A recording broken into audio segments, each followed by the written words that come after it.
Sa isang liblib na baryo, sa gilid ng palayan at tabing sapa, nakatira si Tomas, isang mahirap na sabongero. Ang kanyang bahay kubo ay gawa lamang sa pawid at kawayan at halos laging hungkag ang kusina nila dahil sa paulit-ulit na pagkatalo niya sa sabungan. Si Tomas ay kilala sa baryo hindi dahil sa yaman, kundi dahil sa kanyang pagkahilig sa sabong. Subalit sa tuwing hahawak siya ng manok, tila ba sumpa ang sumusunod sa kanya. Lagi siyang natatalo.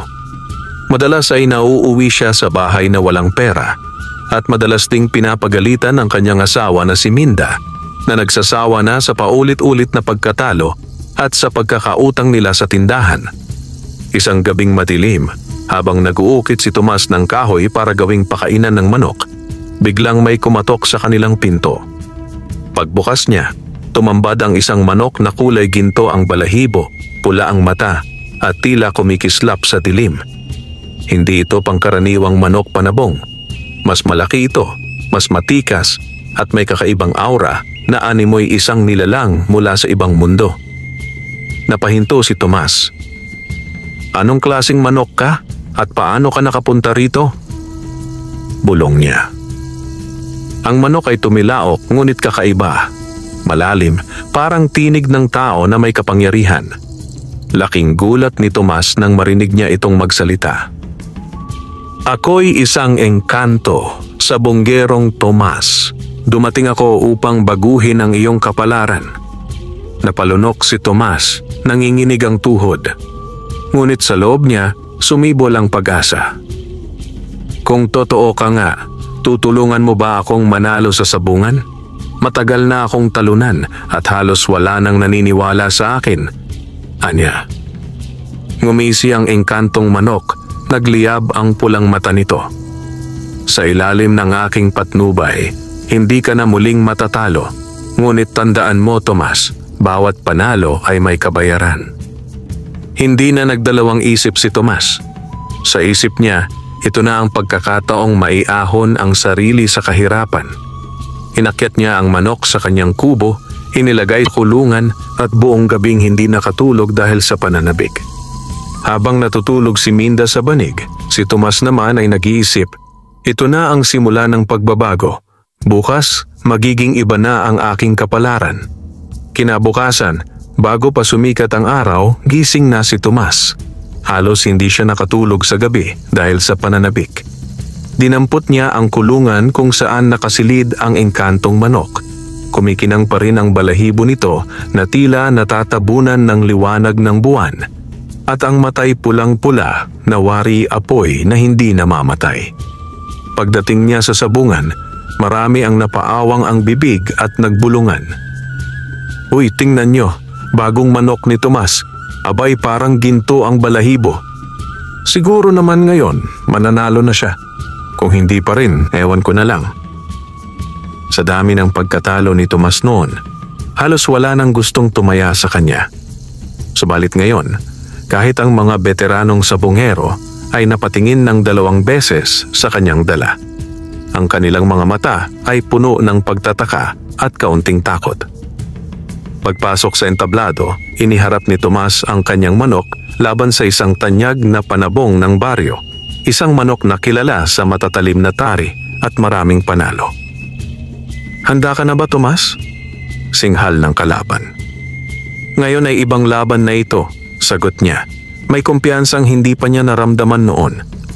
Pagsimula ng laban, mabilis at matikas ang galaw ng engkantong manok. Para bang hindi ito karaniwang manok.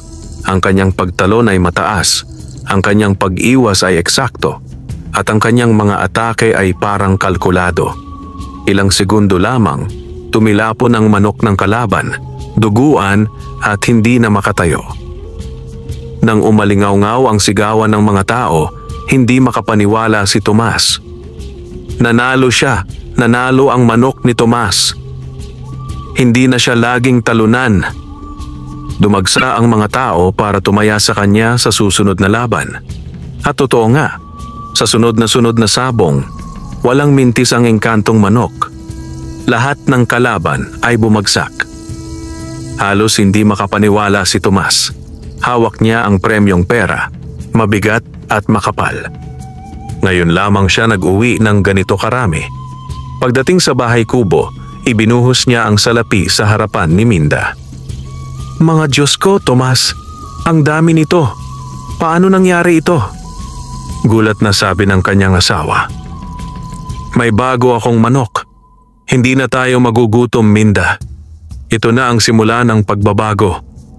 Sagot ni Tomas, halos nanginginig sa tuwa. Ngunit habang pinagmamasdan ni Minda ang engkantong manok na nasa kulungan, napansin niyang kakaiba ang titig nito. Parang mata ng isang tao, nagbabantay, nagmamasid. Sa kanyang dibdib, may mumunting kaba na hindi niya maipaliwanag. Samantala, sa labas ng kubo, habang sumisilip ang buwan, marahang tumilaok ang engkantong manok. Ngunit ang tilaok nito ay hindi para sa lahat ng tao. Isang babala na tanging kalangitan lamang ang nakauunawa. Nagsimula na ang kapalaran ng sabungerong ito at darating ang araw na sisingilin ko ang kabayaran. Mabilis na kumalat sa buong baryo at karatig na bayan ng balita tungkol kay Tomas at sa kanyang mahiwagang manok. Sa bawat sabungan na kanyang pinupuntahan, hindi lang siya basta nagiging panalo. Siya ang nagiging sentro ng lahat ng usapan. Si Tomas na laging talo, siya na ngayon ang hinahamon ng mga kilalang sabungero, bulong ng isang lalaki. "Hindi ko alam kung anong sekreto niya, pero parang immortal ang manok niya," sagot ng isa. Linggo-linggo, umuuwi si Tomas na may daladalang salapi na bago ang anyo ng kanilang kubo mula sa sira-sirang dingding na pawid. Napalitan ito ng bago at matibay na kawayan. Nabili rin niya ng mga bagong damit si Minda at ang kanilang anak na si Junjun ay nagkaroon ng tsinelas na unang beses niyang suot. Ngunit sa kabila ng lahat, may kakaibang pangyayari tuwing gabi. Bago matulog, naririnig ni Tomas ang kanyang manok na tila nakikipag-usap, hindi sa tilaok kundi sa bulong na parang tinig ng tao. "Huwag mong kalilimutan, Tomas. Ang panalo ay hindi libre. Lahat ng ito ay may katumbas." Minsan ay nagtangka siyang tanungin ang engkantong manok, ngunit sa tuwing bubuksan niya ang kulungan, ordinaryong tilaok lamang ang sagot. Wari naglalaro ang nilalang sa kanyang isipan, pinaparamdam na siya ay pinapaboran, ngunit binabalaan din. Dumating ang araw na inimbitahan si Tomas sa isang malaking sabungan sa bayan.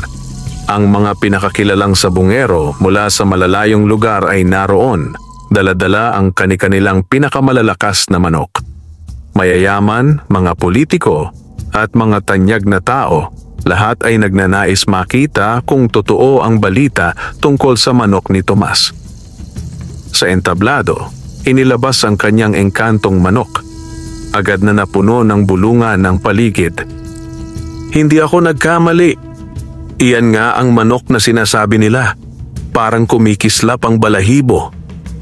Kung mananalo siya rito, wala na siyang kapantay." Nang magsimula ang laban, muling ipinamalas ng engkantong manok ang kakaibang liksi. Ang bawat atake ay mabilis at matalim, at bago pa makabawi ang kalaban, bumagsak na ito, duguan at wala ng laban. Ang sigawan ng tao ay umalingaw-ngaw at si Tomas ay halos malunod sa papuri at alok ng mga bagong kaibigan na nais sumama sa kanyang tagumpay. Ngunit habang lumalalim ang gabi, habang numinipis ang hangin at lumalakas ang ulan, muling nagsalita ang engkantong manok sa kanyang panaginip. "Tomas, alalahanin mo ang aking sinabi. Hindi ako nagbibigay ng panalo ng walang kapalit. Kung nais mong magpatuloy, kailangan mong maging handa. Hindi mo maaaring takasan ang kapalaran." Nagising si Tomas ng pawis na pawis kahit malamig ang gabi. Tumingin siya sa kulungan ng manok at nakita itong nakatitig sa kanya. Mata na pula at nagliliyab, tila nakangiti at nag-aantay ng sagot. Sa kanyang puso, may halong tuwa at pangamba. Totoo ngang umaangat na ang kanyang buhay, ngunit nagsisimula ring pumasok ang takot. Ano ang hinihingi ng engkantong manok bilang kapalit? Lumipas ang mga linggo, At lalo pang dumami ang tagumpay ni Tomas. Sa bawat sabong siguradong panalo ang kanyang engkantong manok. Ang dating sabongerong kinukutya at pinagtatawanan ay ngayoy tinatawag na hari ng sabungan. Tumagsa ang mga tao sa kanya. May mga nakikisama, may mga nagnanais makibahagi sa kanyang yaman, at may mga nagtatangkang magtanong tungkol sa sikreto ng kanyang manok. Subalit may napansin si Minda. Sa tuwing umuuwi si Tomas na may dalang pera, tila ba may kapalit na kababalaghan. Isang gabi, nang sila'y nakahiga, may kumatok sa kanilang kubo. Pagbukas ni Tomas, wala siyang nadatnan kundi isang patay na sisiw sa may pinto. Kinabukasan, isa namang itim na balahibo ang lumitaw sa kanilang hapagkainan kahit nakasarado ang bahay. Nakakakilabot na, Tomas, wika ni Minda. Parang may kapalit ang lahat ng panalo mo. Hayaan mo na, Minda, sagot niya. Ito na ang tadhana natin. Mas mabuti nang may pagkain tayo kaysa magutom. Ngunit hindi nagtagal, dumating ang mas matindi. Sa kalagitnaan ng isang malaking sabong sa bayan, muling nanalo ang engkantong manok. Habang nagbubunyi si Tomas, napansin niyang isang lalaki ang biglang bumagsak sa gitna ng sabungan. Isang matandang mananaya. Walang pumalo o humawak sa kanya, ngunit tila nawalan ito ng hininga at agad na namatay. Nabigla ang lahat. Ngunit ang mas nakapangingilabot, nakita ni Tomas ang kanyang engkantong manok na nakatitig sa kanya at narinig niya ang isang tinig sa kanyang isipan. Isa na. Nanginginig si Tomas. Sa kanyang dibdib, naramdaman niyang ang bawat panalo ay may kasamang kapalit. Buhay ng isang tao. Hindi man niya makita kung paano, ngunit malinaw. Ang engkantong manok ay kumukuha ng kapalit sa bawat tagumpay. Pag-uwi niya, hindi siya mapakali. Tinitigan niya ang kulungan at kinumpronta ang manok. Sabihin mo sa akin, totoo ba? Ang bawat panalo ko may katumbas na buhay? Muling nagsalita ang engkantong manok, hindi sa tilaok kundi sa tinig na umalingaw-ngaw sa kanyang isipan. Hindi ako nagbibigay ng libre, Tomas.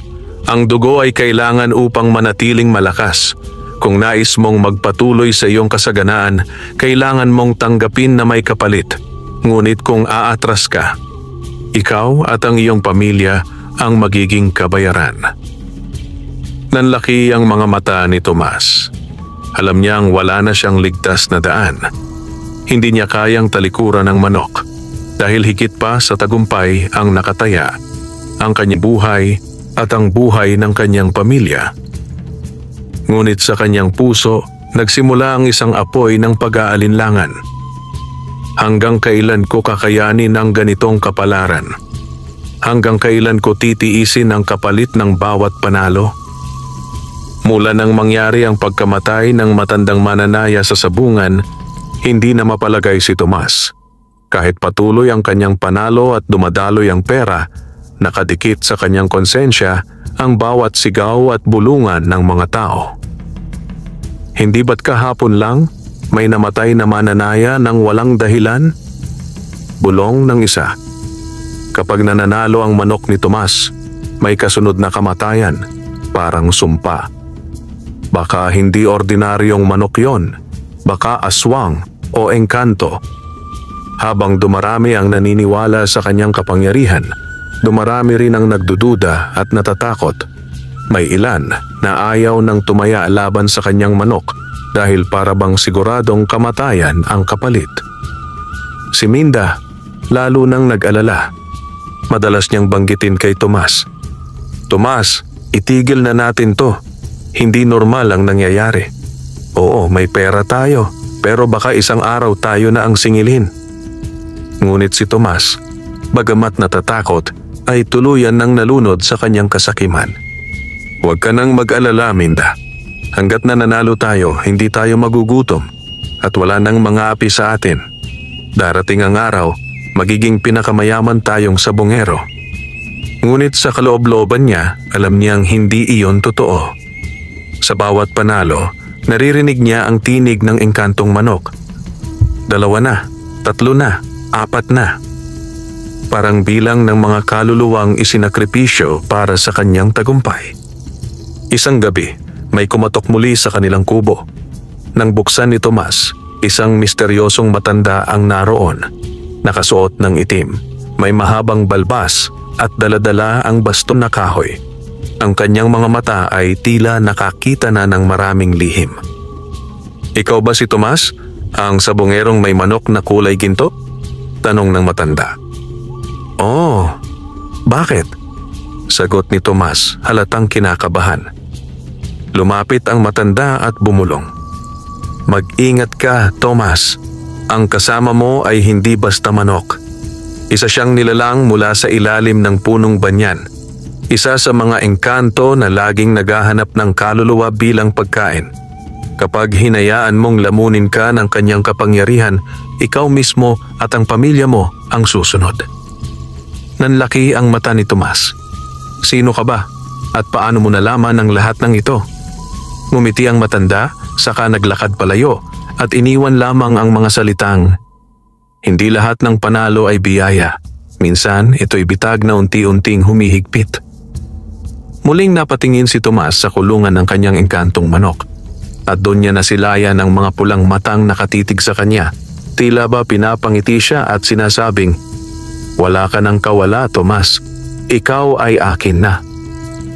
Habang patuloy ang sunod-sunod na panalo ni Tomas sa sabungan, kasabay naman ang paglaki ng takot sa buong baryo. May mga taong ayaw nang dumalo sa laban kapag ang kanyang engkantong manok ang sasabak.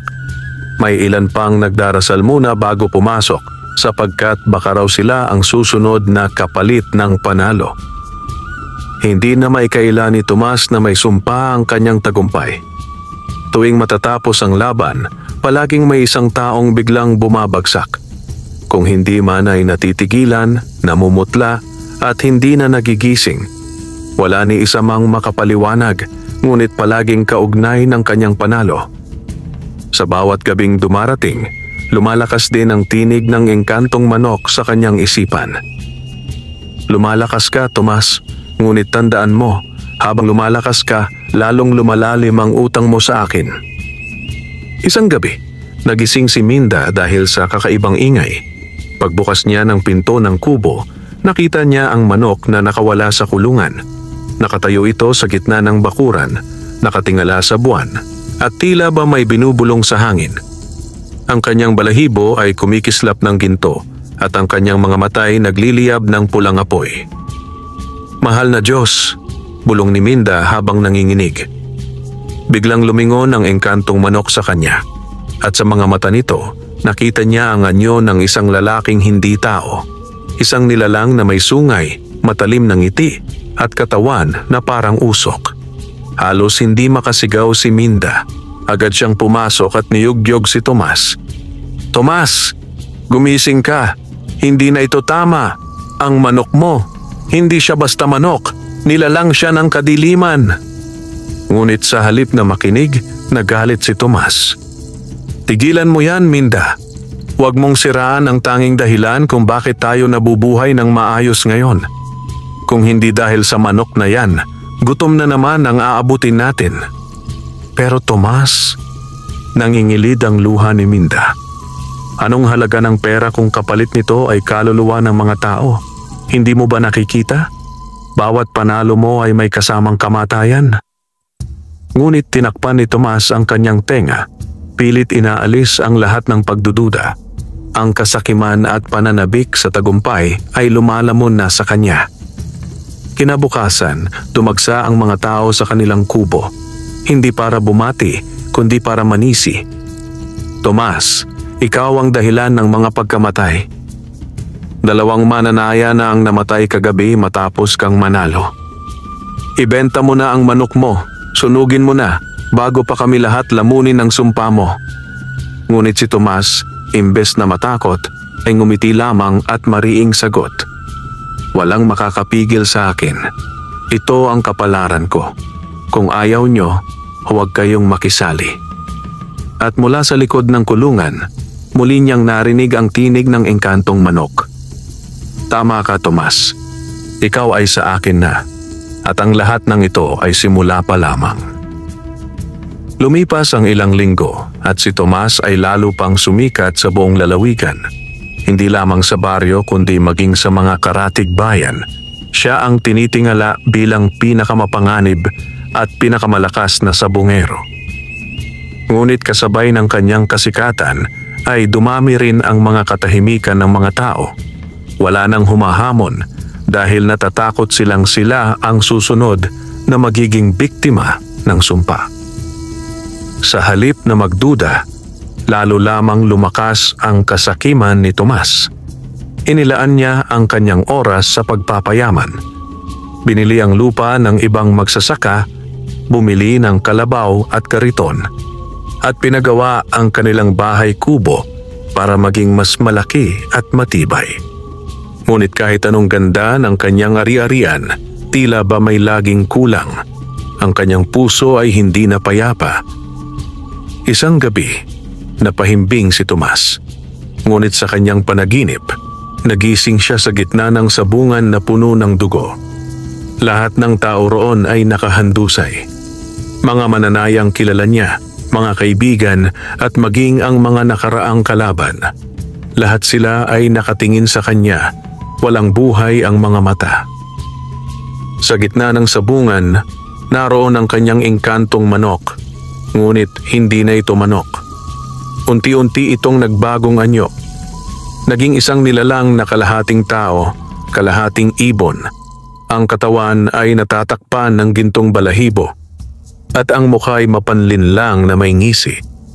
Sa mga mata nito, nagliliyab ang apoy ng impyerno. Tomas, wika ng nilalang sa malalim na tinig, marami ka nang naibigay sa akin. Ngunit hindi pa sapat. Malapit na ang oras na ang pinakamahalaga sa iyo ang magiging kapalit. Nagising si Tomas na pawis, hingal at halos hindi makagalaw. Nilingon niya ang kulungan ng manok at doon, sa dilim ng gabi, nakita niya ang dalawang matang pulang-pula, nakatitig sa kanya, parang sinasabi, hindi ito panaginip, katotohanan ito. Kinabukasan, habang naglalaro si Junjun, lumapit siya sa ama. Itay, bakit iba ang manok mo? Kapag tinitigan niya ako, parang galit siya. Para siyang tao, hindi manok. Nabigla si Tomas. Mabilis niyang nilapitan ang anak at pinisil ang balikat nito. Huwag mong tingnan ng matagal, anak. Hindi mo siya dapat lapitan. Ngunit sa isip niya, dumaloy ang kaba. Pati ba ang anak ko? Nakikita na ang tunay na anyo niya? Muling bumalik ang misteryosong matanda na unang nagbabala kay Tomas. Pumasok ito sa kanilang bakuran at diretsyong tiningnan ang kulungan ng engkantong manok. Sinabi ko na sa iyo, Tomas, mariin itong wika. Hindi ordinaryo ang nilalang na yan. Isa siyang tagapamuksa, isang engkantong nangunguha ng kaluluwa upang palakasin ang sarili. Kapag hindi mo siya iniwan, hindi lang mga tao sa baryo ang mamamatay. Pati pamilya mo ay hindi ligtas. Galit na sinagot ni Tomas. Umalis ka rito, wala kang karapatang pakialaman ang buhay ko. Ngumiti ang matanda, malungkot at puno ng awa. Hindi mo pa nakikita, Tomas, pero darating ang oras mapapansin mo, ikaw mismo ang naglulubog sa iyong sarili. At kapag dumating na ang singilan, wala ka nang magagawa. Umalis ang matanda, iniwan si Tomas na nanginginig sa inis at takot. Sa gabing iyon, bago pumikit si Tomas, muling nagbuntong hininga ang engkantong manok. At sa malinaw na tinig, bumulong ito. Malapit na, Tomas. Malapit na ang kapalit na pinakamahalaga sa iyo. Lumipas ang mga araw, at kahit pilit ikinukubli ni Tomas ang kanyang takot, ramdam ng kanyang pamilya ang bigat ng sumpang unti-unting lumalamon sa kanila. Si Minda ay laging balisa at si Junjun ay madalas umiiyak sa gabi, sinasabing may nakikita siyang lalaki na may pakpak na nakatayo sa tabi ng kanilang kubo. Isang hapon, habang naglalaro si Junjun sa bakuran, Bigla itong natumba at nawalan ng malay. Dali-daling lumapit si Minda at isinugod sa loob ng kubo. Ngunit kahit anong gising nila, hindi ito magising. Ang bata ay malamig ang katawan, ngunit humihinga pa. "Diyos ko, Tomas!" iyak ni Minda. "Anak natin! Baka ito na ang sinasabi kong kapalit. Baka si Junjun na ang kukunin ng manok na yan." Nagpupuyos sa takot at galit si Tomas. Agad niyang hinarap ang engkantong manok sa kulungan. "Anong ginawa mo sa anak ko? Sagutin mo ako." At sa unang pagkakataon, hindi lamang sa kanyang isipan narinig ang tinig ng manok, kundi sa mismong bibig nito. Hindi pa siya kinuha. Ngunit malapit na, Tomas. Ang iyong anak ang magiging pinakamasarap na kapalit ng lahat ng iyong tagumpay. Nanlumo si Tomas para siyang binuhusan ng malamig na tubig. "Mahal na Diyos, tama na, Tomas." Hagulgol ni Minda habang yakap si Junjun. "Sinabi ko na sa'yo, tigilan mo na ang sabong. Sunugin mo na ang manok na yan bago tuluyang mawala sa atin ang lahat." Ngunit si Tomas, bagamat basag ang puso, ay hindi makakawala sa pagkakatali sa engkantong manok. Alam niyang kung susubukan niyang suwayin ito, baka silang lahat ang mapahamak. "Hindi ko kaya, Minda," umiiyak na sagot ni Tomas. "Kung sisirain ko siya, tayo ang papatayin niya. Wala tayong laban sa kanya." Kinagabihan, muling nagpakita ang engkantong manok sa kanyang tunay na anyo. Sa paningin ni Tomas, ito'y unti-unting lumaki. Ang balahibo'y naging apoy na ginto at sa bawat tibok ng kanyang pakpak ay umuugong ang hangin. Nakatayo ito sa gitna ng kubo, nakatitig kay Junjun na nakahiga pa rin, walang malay. "Panahon na, Tomas. Ang iyong anak ang aking kabayaran." Agad na yumakap si Tomas sa anak, tinutukan ng kanyang katawan ng manok. "Huwag! Ako na lang. Kunin mo ako, huwag lang ang anak ko." Ngunit ngumisi ang engkantong manok. "Hindi ikaw ang gusto ko. Ikaw ay alipin na. Ang iyong kaluluwa ay akin na rin. Ngunit ang bata, siya ang magiging huling sigaw ng iyong kasakiman." Sa puntong iyon, pumasok muli ang misteryosong matanda, dala ang kanyang baston.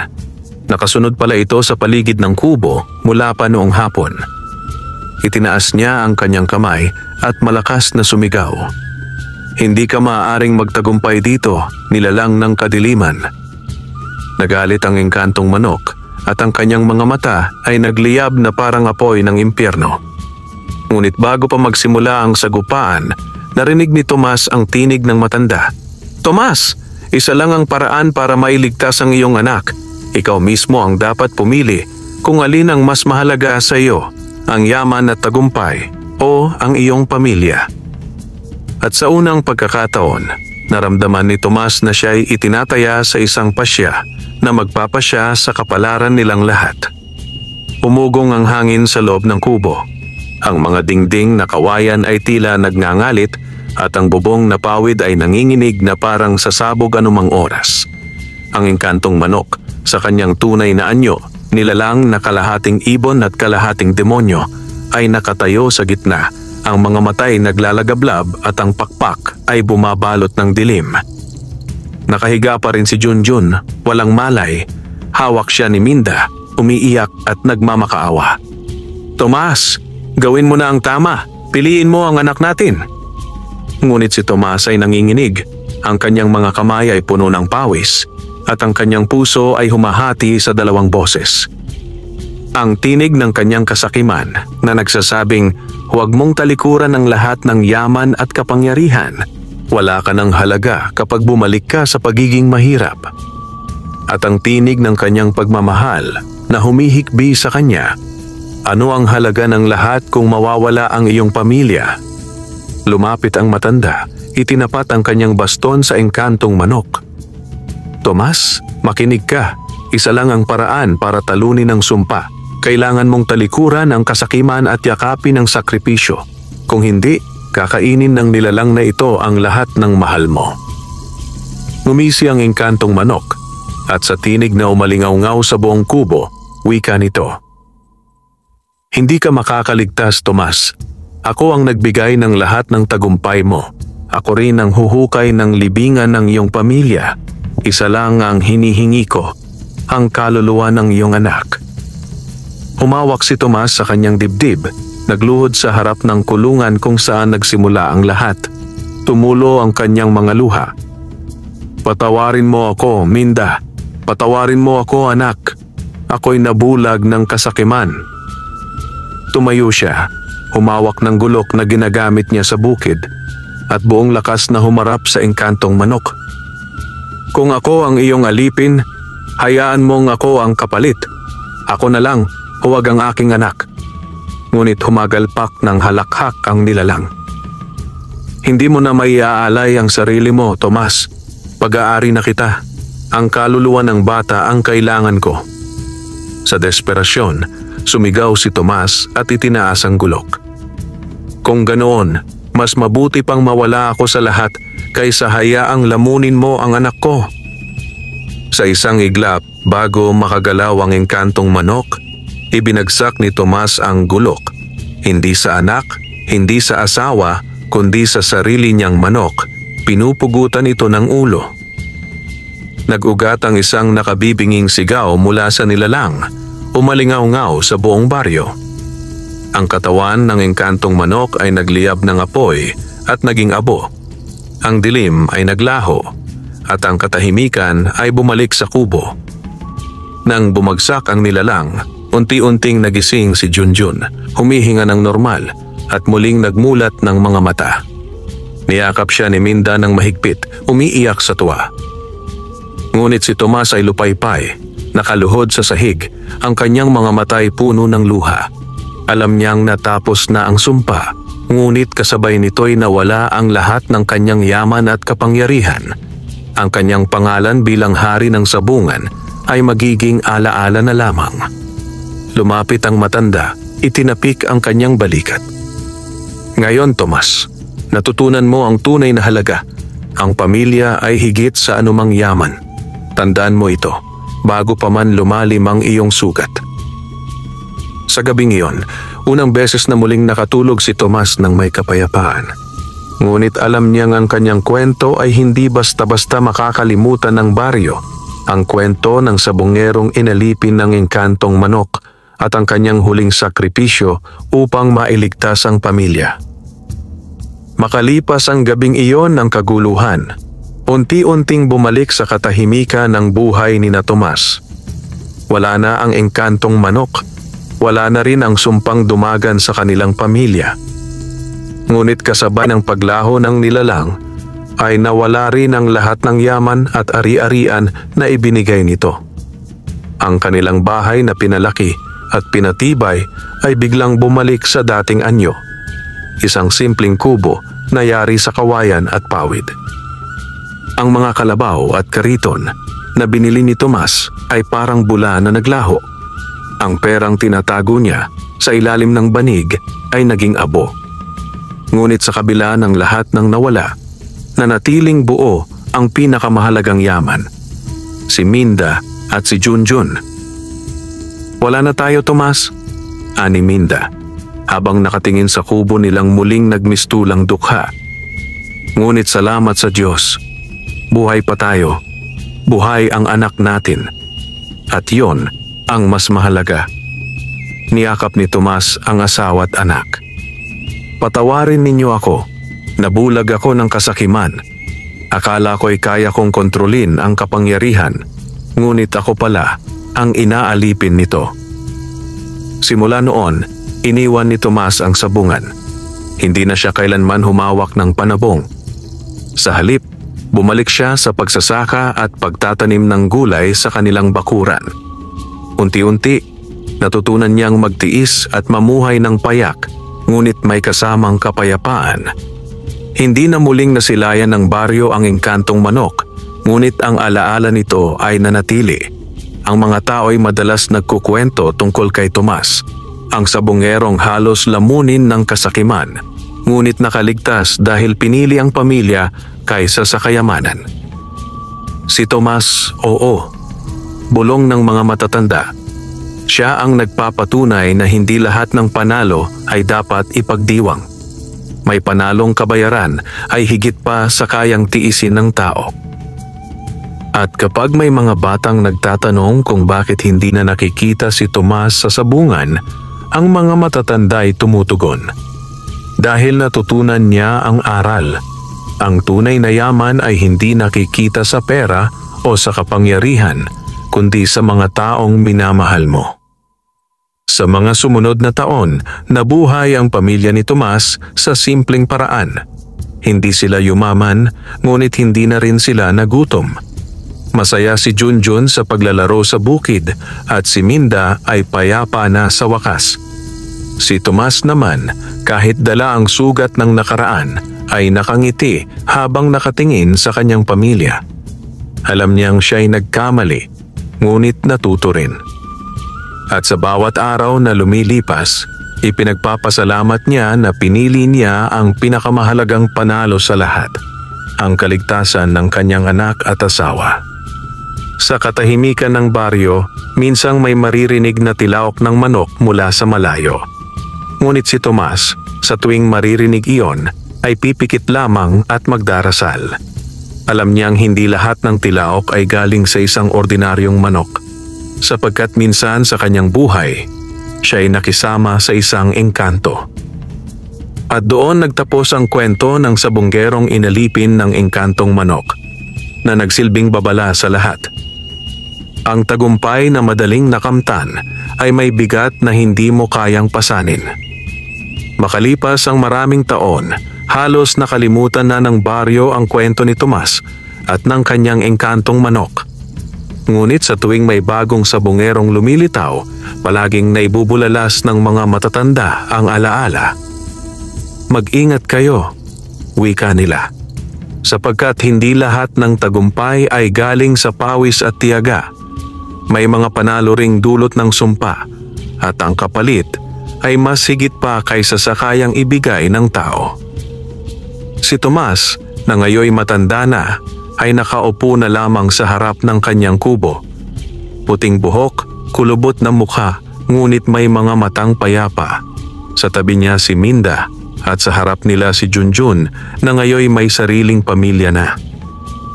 Hindi na muling bumalik si Tomas sa sabungan. Hindi na rin siya kailanman humawak ng manok na panabong. Ngunit ang kanyang pangalan ay naiwan sa kasaysayan ng baryo, hindi bilang hari ng sabungan, kundi bilang taong nakipagbuno sa sariling kasakiman at nanalo sa huli dahil sa kanyang pamilya.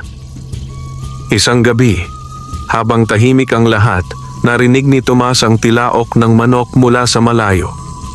Ngunit hindi na ito nagdulot ng takot. Sa halip, ngumiti siya at tumingin sa buwan. Kung ikaw man ay naroon pa, engkanto, bulong niya. Hindi mo na ako kailanman malalamon. Natutunan ko na ang halaga ng buhay at hindi mo na iyon kayang bawiin. At sa gabing iyon, tuluyan nang nawala ang anino ng sumpa sa kanyang puso. Ang kwento ni Tomas ay naging alamat sa kanilang bayan. At sa bawat henerasyong dadaan, ito'y isinasalaysay upang magsilbing babala. Na ang kasakiman ay may kakambal na kapahamakan. Na walang tagumpay na higit pa sa kaligtasan ng pamilya. At na ang tunay na yaman ay hindi kailanman nasusukat sa pera o kapangyarihan, kundi sa pagmamahal at kapayapaan ng puso. At sa huli, nanatiling payapa si Tomas, hindi bilang hari ng sabungan, kundi bilang isang ama na pinili ang pinakamahalagang panalo sa lahat. Wakas.